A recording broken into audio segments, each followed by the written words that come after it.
Thank you all for joining us for the Thesis and Dissertation Writing Workshop. Joining us today is Dr. Zing, Assistant Professor in the Department of Teaching and Learning.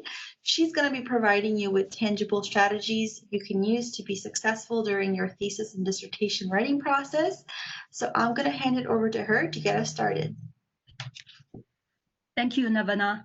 Thank you, everyone, for attending. I'm so honored that I have this opportunity to spend this noon time with you and then talk about thesis and dissertation writing. A little bit about myself. So I've been writing and publishing in academia for about almost 10 years. And my research areas focus on career and technical education, curriculum development. So like an internship, work-based learning, coursework taking, and how does those impact student outcomes. And also I focus on college and career preparation, especially during students or young adults, their transition to school and to work. And the more general is the career development of adolescents and adults. So if you look up me on ResearchGate, you will find some of my publications there. So I break down into 6 sessions.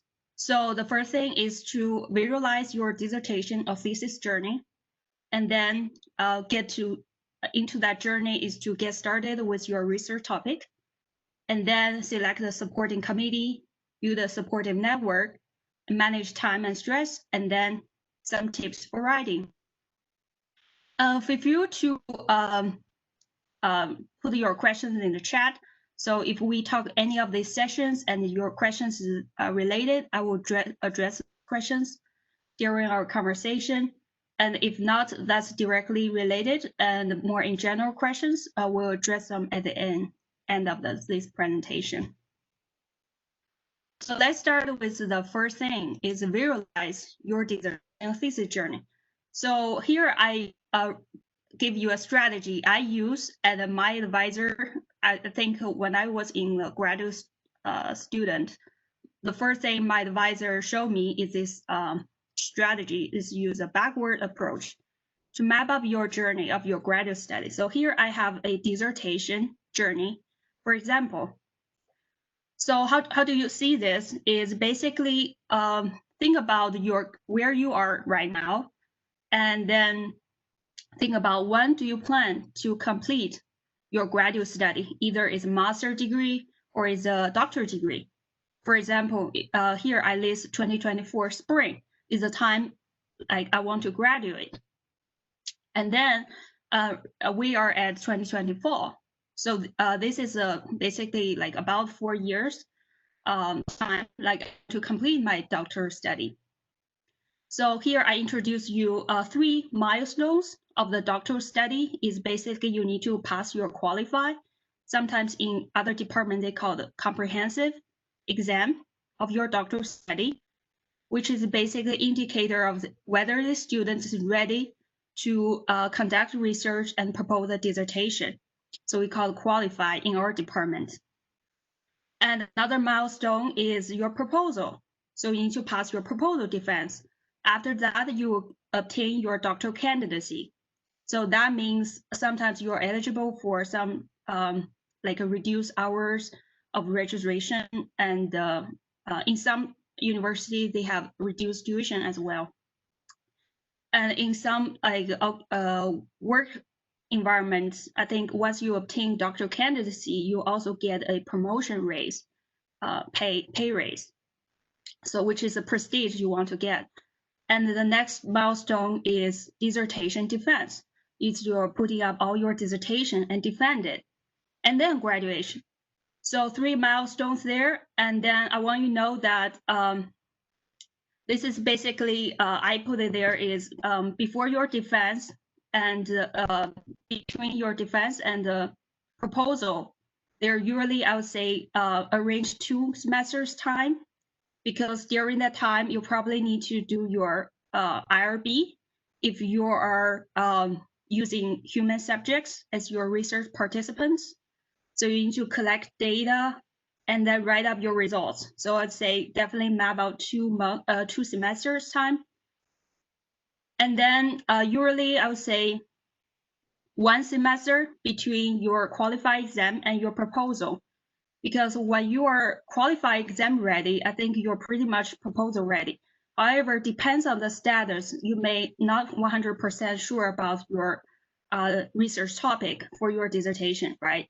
So that may take 1 semester to figure out.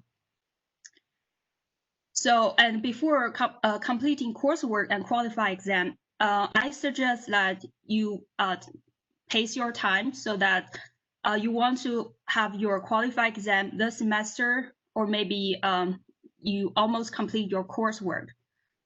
So that maybe you have 1 coursework in that semester, and then so that you have enough time to prepare for your qualified exam. You don't want to complete your coursework and realize, oh, I have to do qualified exam, and then I have to wait another semester to do my proposal. So you're wasting your 1 semester time without taking any dissertation hours, because you cannot take your dissertation hours until you reach doctoral candidacy, right? So you don't want to that gap there too long, so that you're not properly basically planning your journey. So this is approach I use, and this approach like you could think about to use like to map out your graduate study. If you're doing thesis, it's pretty much the same thing, and but the time period will be shorter if you really, because the time for you to finish all the coursework will be shorter.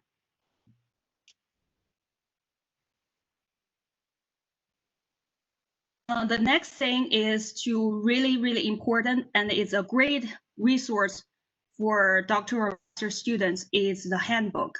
I cannot address more about how important handbook is, because that tells you everything about the milestones we just talked about, and what are requirements from your department on those completing those milestones. And another thing is to check out graduate college requirement timeline. Very important, especially the semester you plan to graduate. Remember the timeline we just talked about? And the semester you want to defend and graduate, you have to look at the graduate college. There's some deadlines in terms of graduating in that semester. So usually it's not like it's way before in the May to have your final defense if you want to graduate in May. So each semester, the timeline will a little bit different. So pay attention to that. And before you defend, there's a timeline that you submit to graduate college about your dissertation. And so for thesis formatting or dissertation formatting. So you have to allow time there to make it happen of your graduation. So that's basically the first thing, first section about visualizing your dissertation or thesis journey. I'm trying to look at if anyone asks questions about this part. Okay, if not, then we can move on.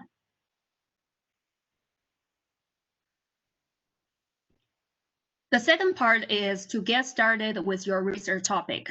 To begin your dissertation journey, I would say the early you figure out your topic for dissertation or thesis, the better you will strategically take advantage of your coursework and the course projects, so that everything will be aligned.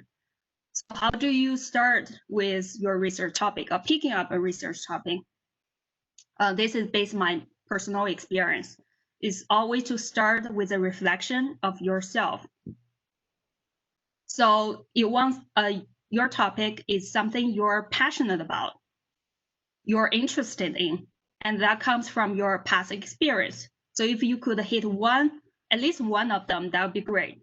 I will talk. My dissertation topic is family influences on career decision-making, self-efficacy of Chinese vocational students. So in that case, it shows my passion, interest, and past experience, because past experience is my parents from a collective culture, Asian culture.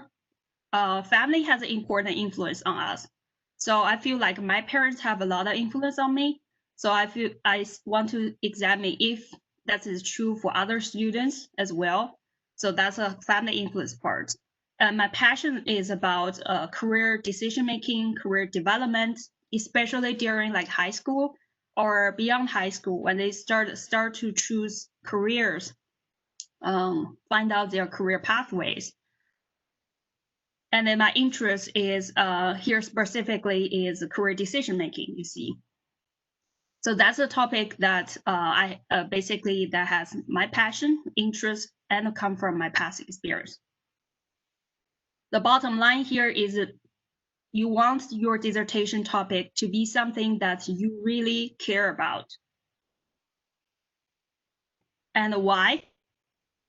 Why it has to be something you really care about? Because you think your dissertation journey after the first slides we just see, you thought it would be linear, right? It's just like timeline, like every semester I complete this, and then next semester I'll always be on target with my goals. But in reality, it's all of the challenges, obstacles, going detours, and all of that. So without a dissertation topic that you are so passionate about, you lose your momentum. And momentum is really key about finishing the degree. And we'll talk more about that later. Here is another of your friend, PhD Comics. I log into that a lot to give us some laugh during the day, during the graduate studies. Some fun things there. To keep us sane all the time. All right. So after you find something that you're passionate, you're interested, or that comes from your past experience, and what do you do next is to review some literature. So here I give you several ways to review some literature to find out more about the topic. So for example, you could do some systematic, or sometimes we call comprehensive literature review, so that you can get an overview on the topic. What has happened in the last 30 years on this topic? If it's a systematic or comprehensive literature review, you have a really good understanding of what happened, what other scholars have found about this topic. And you could look into some section in the manuscript, the article, there's always a section called recommendations for future research. And then you check into that, see if there's something you want to do. Like the authors recommend this should be done in the future. And you think about, maybe I can do it. Or you look into the critiques of previous research. For example, critiques of previous research is something you can do better or in a different context. This usually happens when you read an article, it usually located in the introduction section or the problem statement section, right? It says that the previous research haven't done enough about this topic, or the methodology one scholar or scholars team use maybe use it, and we have definitely pros and cons for those approach. But I think if we use a different approach, it could be better, or it could inform us more about the finding. Right? In those cases, those are critiques of previous research, and then you think, oh, I can do that, so that could be your topic. Another resource source is professional seminar or conferences, where you look around and get some more ideas by talking with others. Sometimes talking out loud about your research idea help you think better. That is the same for writing it out. Writing and speaking help you think better. So after you know some knowledge about the topic, what you do is to identify the gaps, because the bottom line here is you do not just do a study for the study itself, right? You want to advance the knowledge base. You want to contribute to the literature in some ways that haven't been done before. So in that case, you could use some existing practice to a different population or sample because it hasn't been studied before. Or you use it in a different context. For example, some Western developed curriculum or career development constructs, you want to apply it in the Eastern culture. Or use a different methodology, because, for example, some quantitative studies show that some findings, but you think if I use a qualitative study or mixed method study, I will get more in-depth insight of some of the phenomenon behind it. Or you take a different perspective. Here, I mean you use a different theory or use a different lens to look at things. Or some areas that scholars haven't looked at before or look at enough, right? So like under-researched population or under-researched topic. So in all of these scenarios that you could contribute to the literature, and you want to do that because that gives your value of your dissertation or thesis. So here I provide an illustration of how from general to specific, how topic graduates to your purpose and the research questions. So I give you about like 5 seconds to read it. So the topic is distance education, which is very, very common now during COVID. And the problem is where there's a problem, right? Basically, is lack of students in distance classes. But this problem is still so broad. So how do you address to the problem? You only take a unique focus, and that becomes specific. So for example, here is to study why students do not attend distance education classes at a community college. To understand why, authors further narrow down the focus is if we use the website technology, will deter students from enrolling, right? So it becomes more specific. And here I have one golden tips for you is your one study and my one study and many of my studies and many of other studies. One study itself doesn't solve the whole world problem. So for you as a graduate student, the priority is to graduate. So I cannot really just emphasize that enough. And so you want to have a one focus, very specific and unique focus, and then solve the problem and get your degree first. Because once you get a degree, you have many opportunities and resources to do more you want to do for your dissertation or continuation of your research journey, right? Even if you are not in academia, there are so many ways that you can consume research and using scientific evidence to inform the public.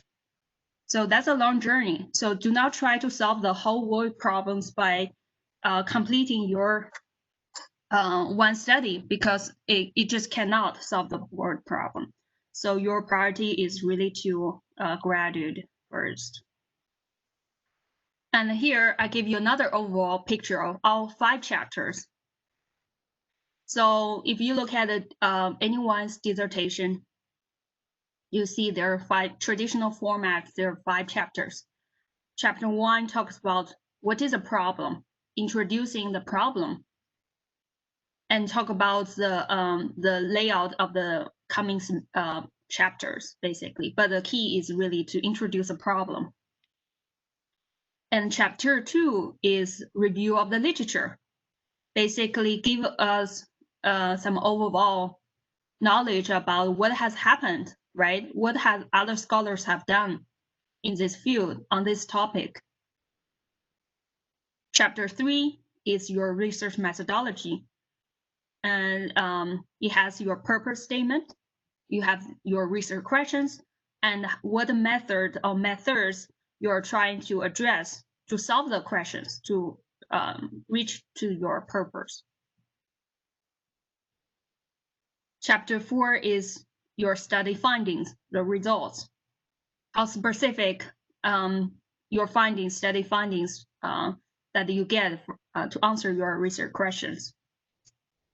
And chapter 5 is a discussion, which in my I give students template, and in my template it is really mainly two parts. Is interpretation of your findings and implications of those findings. So interpretation of findings means that if you're doing, for example, if you're doing a quantitative study and you have a lot of like statistical significant results, and what does those mean, right? What does those findings mean? For example, group A perform higher than group B. So what does that mean?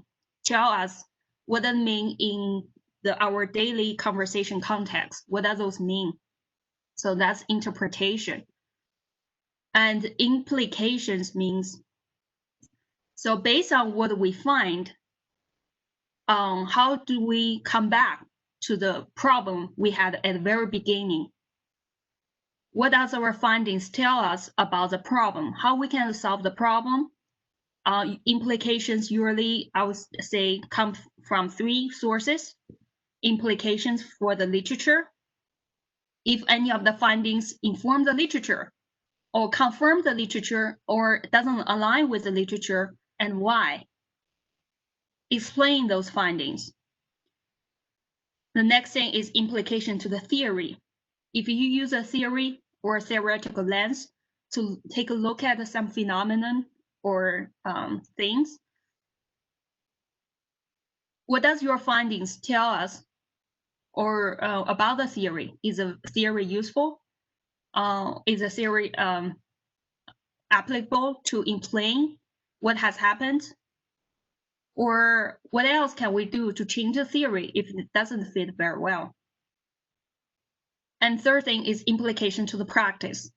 So after we finding some stuff, what does it mean to solve a problem, word problem, by implication to the practice, right? So is for me in the education background is, so what school can do, what educators do, what curriculum part can be changed in the school context, what can we do differently, basic in practice, based on the findings from our study.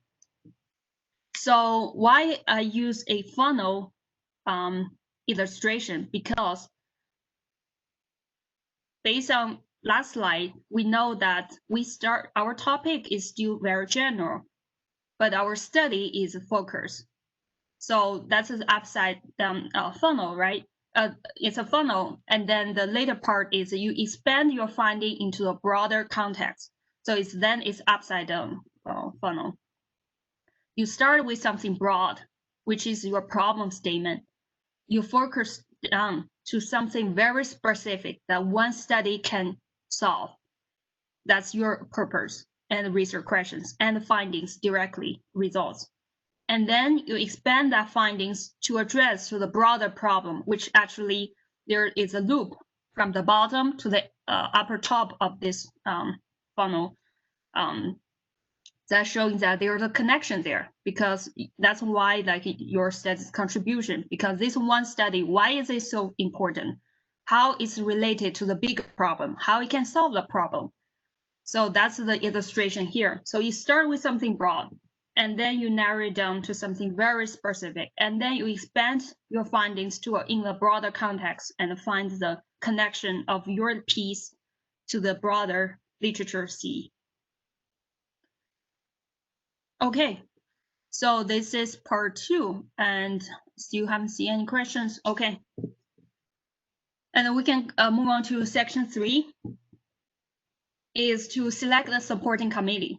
This is very, very important in your dissertation journey. Here I give you a constitution of a committee. Usually here we have 4 people, at least 4 faculty to serve on a dissertation committee or thesis committee.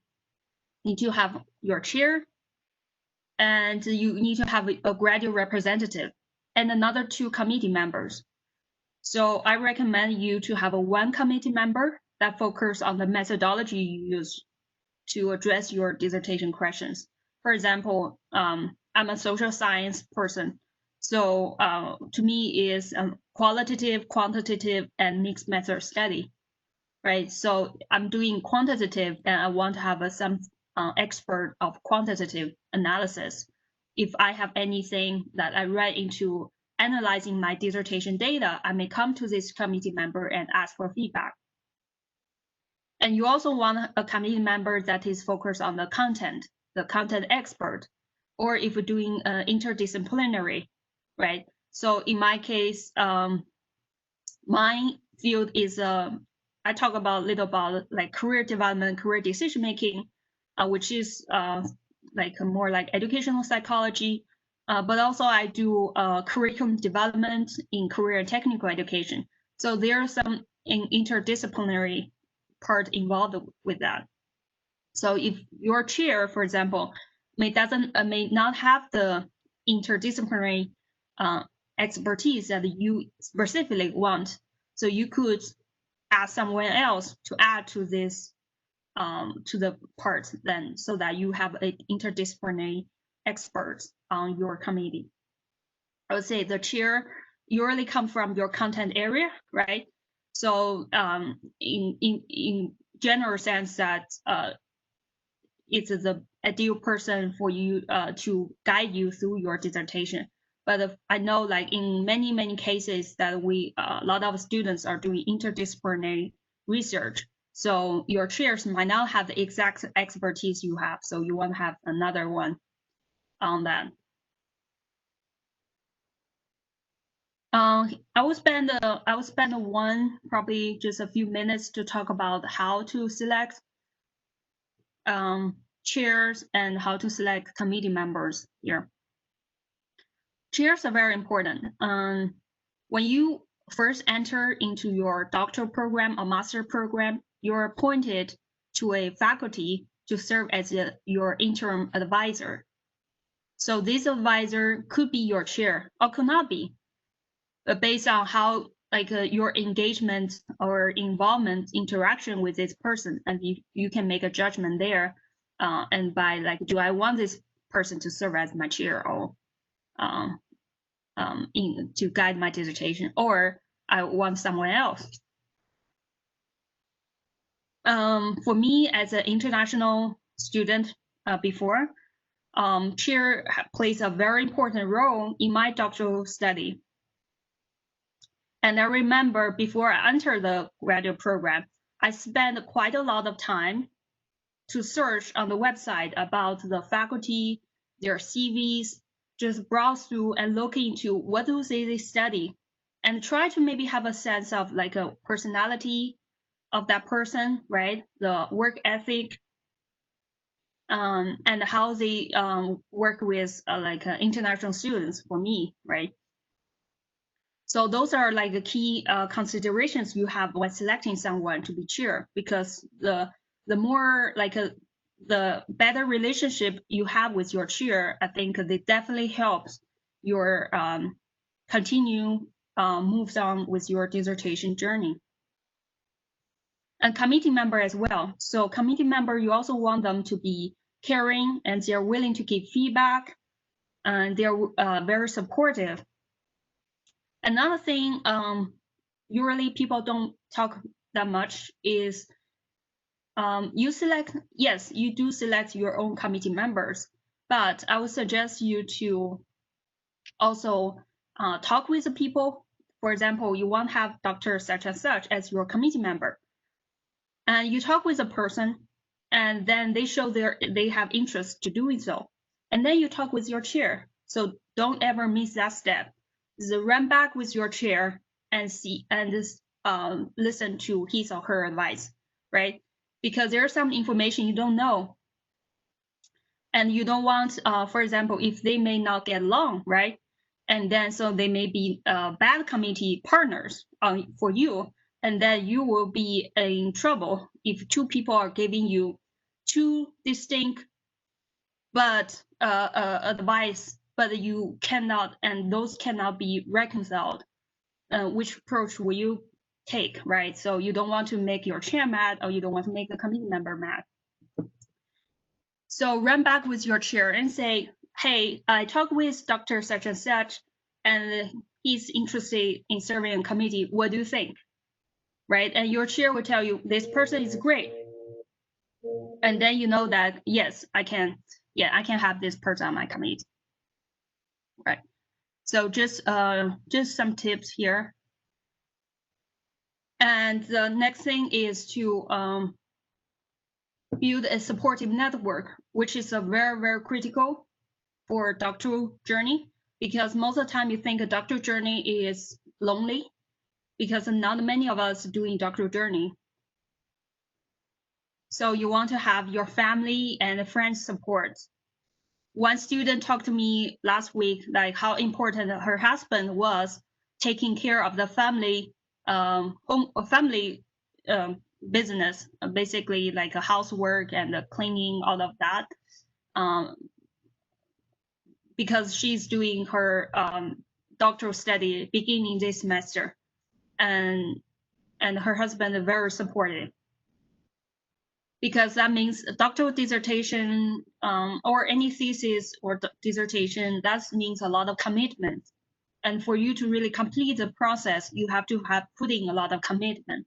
And sometimes this commitment also goes to your family members. They need to commit to help you, to support you during this whole journey, right? By taking more share of the family housework and more support, being showing love, and leave you alone while you're really busy. And peers are important. Peers are the ones you meet in the class, the ones they're also doing the thesis, the dissertation journey, the other doctoral or graduate students you meet on the at the conferences, right, during the professional or research seminars. And then you just, even though like both of you or many of you don't know the answer very well, for example, like you don't know how to choose a dissertation committee, but you could talk about it, right? Just knowing someone is there to talk about things are very important. And another great source is mentors. And mentors could be formal mentors or informal mentors. So that really depends on you. So you could go to someone and take some faculty's course, and you find, wow, this faculty and really, I think, really have a great insight on and have a very sharp perspective on looking at the things. I really like this person. So I could ask the person, maybe can you be my mentor? And then we meet regularly and talk about things. And sometimes it's not, maybe they do not have that commitment to you, right? They cannot promise you that I can meet with you every week, for example, or every month, but I'm willing to help you. So in those cases, it could still be your former mentor, and you guys work it out. What is the best schedule to meet and to talk about things? Or they're informal. For example, what does it mean an informal? So if you find someone really interesting, or if you have someone that you really like or very smart, and you find this person, like, I just want to talk to that person. And because every time I just feel inspired in one way or the other. So in this case, you may not have to tell this person, like, will you please be my mentor? Or will you please, we will just meet regularly? No, you don't have to. You meet and chat with the person whenever you run into the person and have the conversation going. So in that case, like, this person doesn't really know he or she is mentoring you, but you are in fact taking this person as a mentor, right? In this case, it's like not like the other person doesn't know, like it's like more like informal, but in your heart, like this person is a great source of information and resources to you. We have a chat question. How many hours per week did you work during your PhD program? And did you take weekends off? That's a great question, and we'll answer it in the next part, is taking and manage time. Before we move to that section is where do you meet people, right? Academically, you want academic support. Where do you meet? by taking courses, your classmates, right? By taking seminars or go to seminars, and there will be like not just your peers, but sometimes there will be invited guest speakers, or go to conferences. Right? Conferences is academic conferences a great place to learn about other people's research, to network, academically networking. Or there's quite a few academic network platform like ResearchGate, academia.edu, I think. Yeah, those are a platform you could also meet with other people and ask questions and chat. What I do as a graduate student is I have my business card printout. So when I go to the academic conferences, I be the first one to introduce myself. I'm a doctoral student. I'm from what university, what program. I'm trying to do this topic for my dissertation. And I'm fascinated about your work on this topic. Could you explain more to me? And do you have recommendations for me as a doctoral student to move on? Do you have other resources you can share, right? Ask questions because you're a doctoral student and everyone wants to help doctoral students at the academic conferences. And then after the conversation, hand in your business card so that they get your contact information and ask them to hand theirs as well. So, and then after you get their contacts, reach out to them. Just say hi. Very nice meeting you at the conference. Hope let's get connected. And please inform me about your future research, right? Build your network.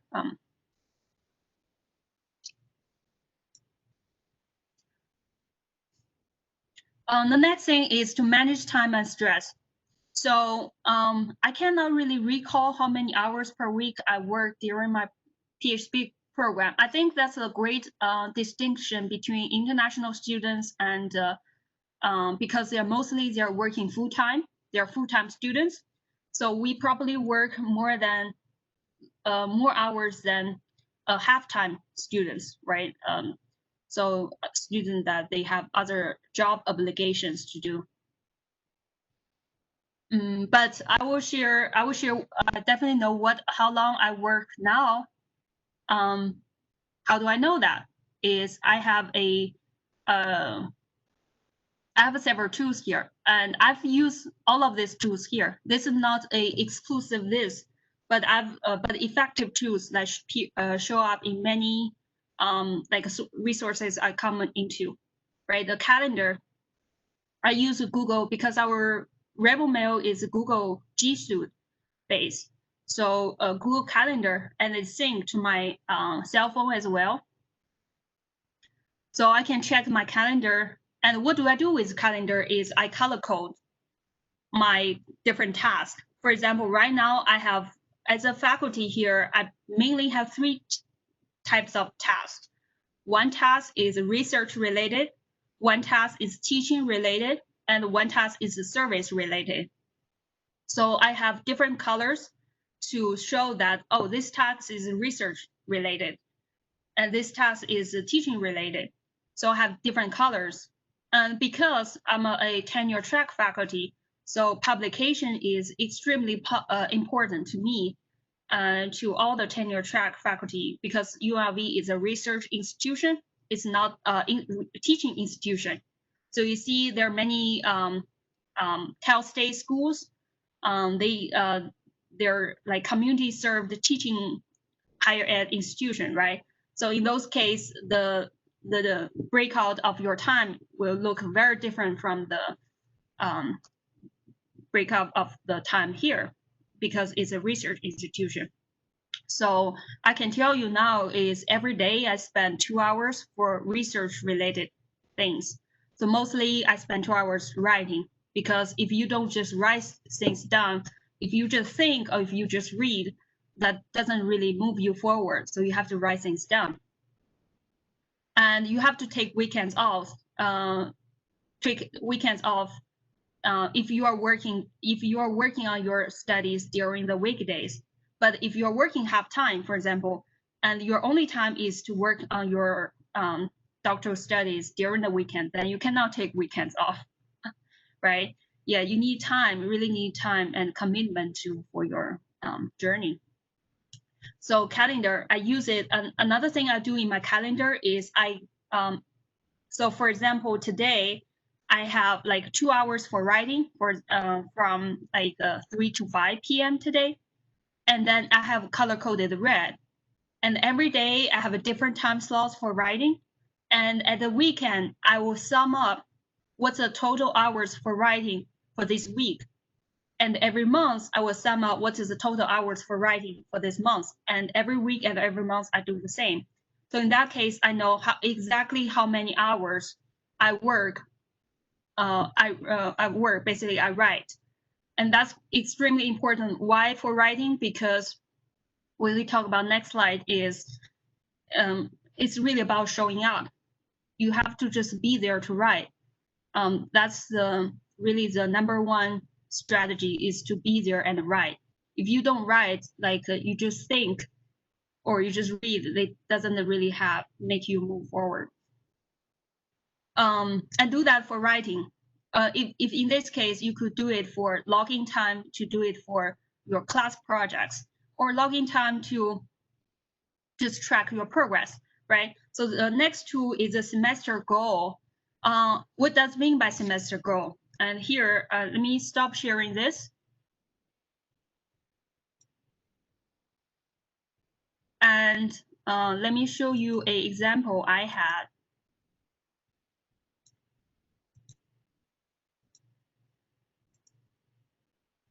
Okay, you should be seeing this screen right now. So this is a semester plan I made last year. So here I had the personal goals and I had professional goals. Professional goals mainly falls into 3 areas I talked about: research, teaching, and service. And then I made a breakdown by semester, right? This looks something like your planner, but different, because this looks more like a big picture. So what you do is I still break it down into research, personal, teaching, and service tasks. And by each week, I use 2 colors. One color is my goal, and one color indicates what I have done for that week. So like for the green is, my goal is to complete the master section for a manuscript, right, for the first week. And what I've did is I also revised the results session and also put in 2 paragraphs for literature review, right? So this is an example. And for the whole semester, I mainly use this for the research, because research is the most important to me. I do not really spend too much time like document what did I do for writing. Yes, we'll talk about that, stress. Yeah, I don't want to overwhelm you with this, because we talk about a lot of topics today, but don't feel overwhelmed. So this is the semester plan, and you could use this as you see fit. Okay, let's go back.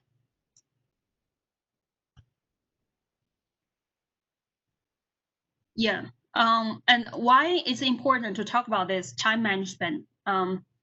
Because it will help you to, I will help you to see that how it's related to helping you control your stress level. So the second thing is semester goals. That basically the example I have. Another thing is a tracking system. A tracking system goes 2 ways in based on my my personal experience. I use 2 tracking systems. One is a tracking system I told you is I log into time, right? I know exactly how long, how many hours I spend writing every month.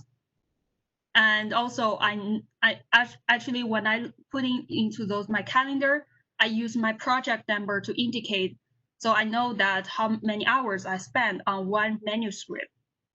So that's a tracking system you could use. Another tracking system is you could, for doctoral study, right? Remember the 3 milestones we talked about at the beginning? Yeah, you could use that, create yourself a tracking system to see like am I on track, right? By meeting those tracking milestones, and you break down the task of the milestones. For example, comprehensive exam or qualified exam. Then you answer 3 or 4 questions in 1 month. That's based on my department. It's basically you answer 3 questions in 1 month's time to write a response to each question. Each response to one question usually lasts like 15 pages without counting the references, right? So that's a lot of writing. So do you like, are you prepared before entering the exam? Are you prepared for that kind of heavy work? Have you done the literature on the broad topic that you have set up, right? So you make up tasks reaching out to the achieving the milestone and track your progress on that. Another thing is bullet journal. I use bullet journal, but I'm not a very good at bullet journal, I guess. But some of my students are really good at bullet journal. Another thing I use for my doctoral study is I use a planner. Planner is you can buy from the store that they have the basically calendar and months, and you could write up your goals, and then you could putting everyday checking, like what did you do for that day. So these are the tools for time management. The key thing here is stress. Oh, someone don't know what's a bullet journal. Bullet journal is basically a journal. It's like a notebook, but instead of the stripes, it has each one dot. So it's like a dot dot dot dot. So it's all like the bullet, right? So you can use that space. Use your imagination to use that space. And then you could Google bullet journal. There are many YouTube videos about like how to use bullet journal, how to make it to your advantage. All of these tools I shared are I would say do not use all of them, right? Use some of them. I learned all of this mostly when I started working. When I was a doctoral student, the only thing I knew and the only thing I used was a planner, and that works very well.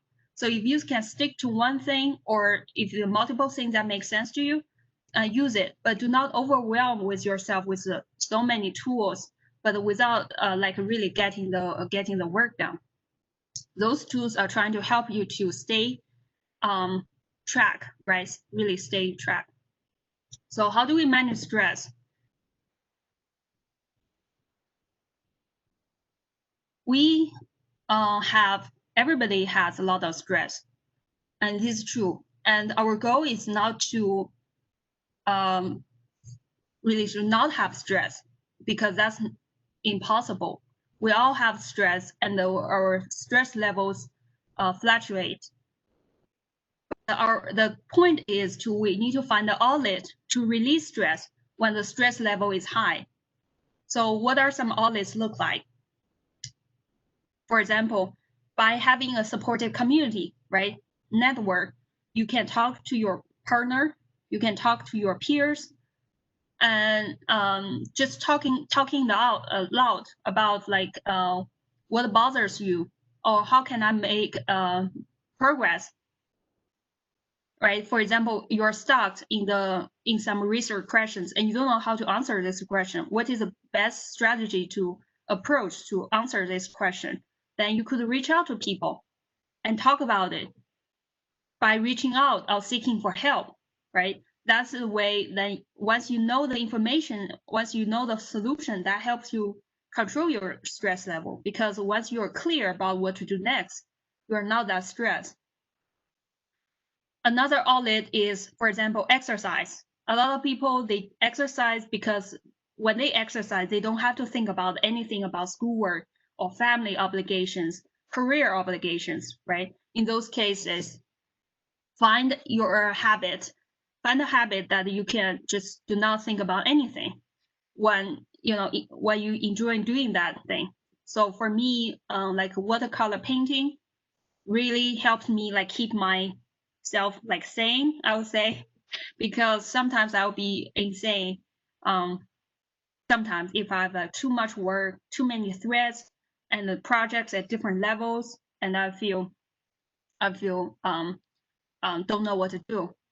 But I personally I feel like the greatest, I would say, how to deal with stress to me is a sense of control. What do I mean by that?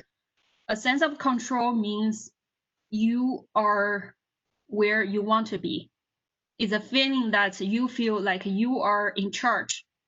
So despite there are so many things that happen to you, despite like so many emails or like a work that's put on you, which are not predictory, sometimes which are out of your control, but you know what you can do and you know what to do what first.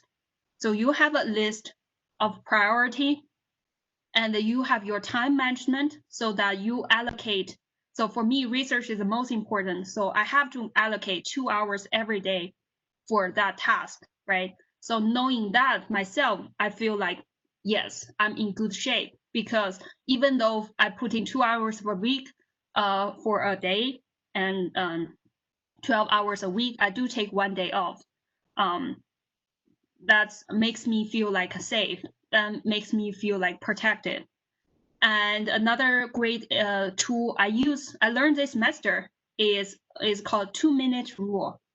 What does it mean by 2-minute rule is break down. So if a task is too big, many cases we encounter is a task is too big, so we don't know where to start, right? So what you do is you break down the task by what is the immediate next step to do for this task. And this step it usually takes less than 2 minutes. So for example, for me to start on something, a research paper, what I do, a brand new paper, what I do first is I create a template. By template, I call it a template, but sometimes I call it a skeleton. It's basically is layout introduction, and then I put in what's included in the introduction, problem statement, the rationale for this study, and the purpose sometimes, and the gap, the literature gap, right? And then next session is literature review. What are some key like variables I have in this article? I put it in, and I go one by one for each section. So therefore, I build a template or build a skeleton for the manuscript. So this just take me like 5 minutes, but it gave me a sense of control. Like, oh, I know now this paper just become each sections, right? Within section, it becomes blocks, just blocks of work. Every time I just need to tackle one block at a time. I don't need to write a whole paper in 1 day. I don't need to think about, I need to write this paper by one time or at one attempt. All I need to know is, yes, I have a clear action plan and I know exactly what to do next. For each block, what is the immediate next step for this task, which usually just take 2 minutes, and you write it down. At every end of my writing session, which is 2 hours, I leave 10 minutes to stop writing and write down what is the next task to do, and write it down. So the next day, I feel like today I don't feel like writing, but let me think about what do I need to do today. So I'll check, oh, this task looks easy, I can do it. So I start doing this. And once you get this started, I feel like, yeah, I can do a little bit more. So let me write another 10 minutes. After you write 10 minutes, yeah, I'm in the mood, I can write another 10 minutes, right? So, but if you don't have that very easy task to hook you on, you feel like this task is a giant, I cannot even get started. And that's the time like you do not show up for writing. So the last slide are some tips for writing is you need to show up. Show up. This is the most important thing. For me, showing up, I started using the calendar.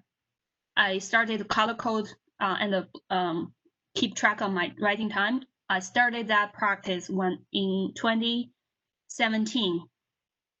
And the results really showed when it's really showed early 2018. 2019.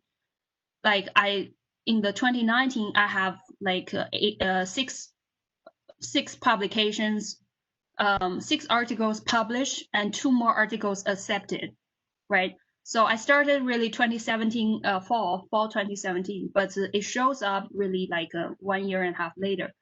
But the showing up really helped, and since then I never quit like documenting my time, even though like I just write. Sometimes I feel really bad, really low energy, but I still like trying to write, maybe just show up for 15 minutes. So for 15 minutes, what can you do? You think 15 minutes is too short. So what you do, you can use 10 minutes to read something, and then use 5 minutes to write down what do you have read. Just we call it dumping, right? Just dumping down some ideas and just dumping some threads for what you do next day, so that you show up. So show up is very important. And next thing is accept a terrible first draft. Is everybody's first draft is terrible. It's a way. It is, no matter how hard you try, it's just a way far away from the final draft, the perfect version you want people to see. But we have to accept that everybody's first draft is terrible, and we are okay. As an academic writer, personally, I have time when I was first 2 years as an assistant professor. I feel okay with accepting feedback from others, like sending my draft, right? But I still feel like if sometimes the feedback is too much, and I still feel like overwhelming, what do? Is I took a 1 week off without thinking about it and come back to it until after I address several rounds of reviewers' feedback. I feel very comfortable now, like I can take feedback very well.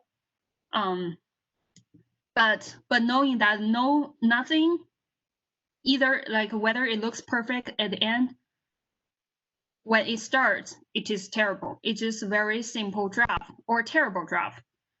So it doesn't really matter, and everybody knows that. So you don't have to feel like, oh, what if my advisor or my chair look at my draft and they feel I'm so bad, like I'm such a terrible writer. What do I do? No, you don't think of that.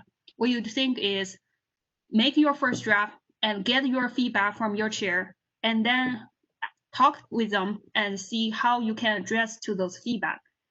That's what you do. Another thing is to find an accountability partner or join a writing group. I have a writing group, so I can put, if you're interested, I have a writing group every week, every Wednesday from 3 to 5 p.m. And if you're interested, you can write me an email, and I am happy to involve you in my writing group. I don't have many people in my writing group because it turned out to be I'm the one that writes all the time. A lot of my partners, they show up and then they disappear. But I've been in this writing group for more than 2 years, and it helps me a lot. And then lastly, for constructive feedback. Constructive feedback means you don't really criticize people without giving people reasons, right? More is like constructive feedback is how we can help you to make this better. So I believe like most of feedback your committee or your chair gives you a constructive feedback. But because like we're not used to that feedback, we feel like, oh, is it criticized, right? Oh, is this a judgment? No, most of the times no, because in academia, especially people who live in academia, we have feedback all the time.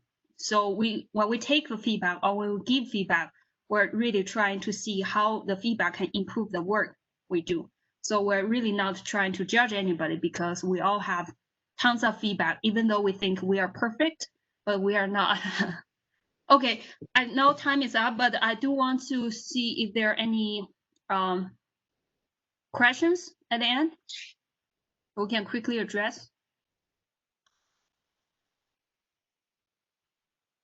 Yeah, so here are some courses offered in my program. I teach theories of adult learning. So in this course, I also teach like how adults learn or how to teach adults. And another course that may be relevant to today's topic is professional seminar. So in that course, it's a research seminar course. I did give a student the templates and build how to write the basic literature review and how the structures for the other chapters.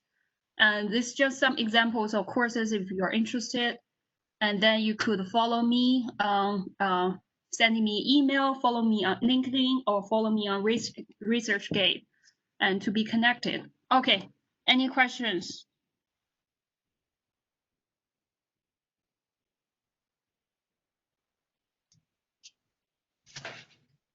Are we going to go over the copyright issue in this slide for the dissertation? No, no, no, it wasn't. Copyright issue depends on what exactly you're asking about. Are you using a theory and the author have a theoretical framework and you want to adopt that figure? Or what exactly you're talking about here? I wasn't sure. Maybe you can elaborate on this question.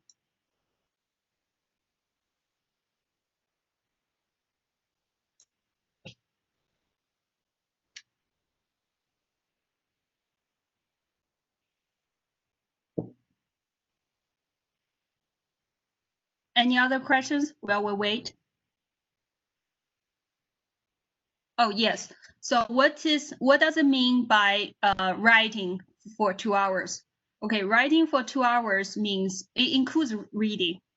But normally I try to not let myself just read for 2 hours, but without writing anything down, because tomorrow I forget everything I read the other day.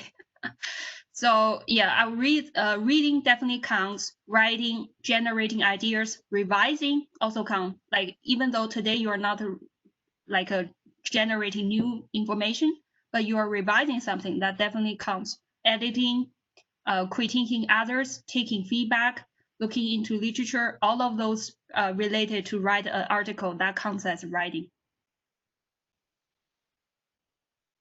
Any other questions?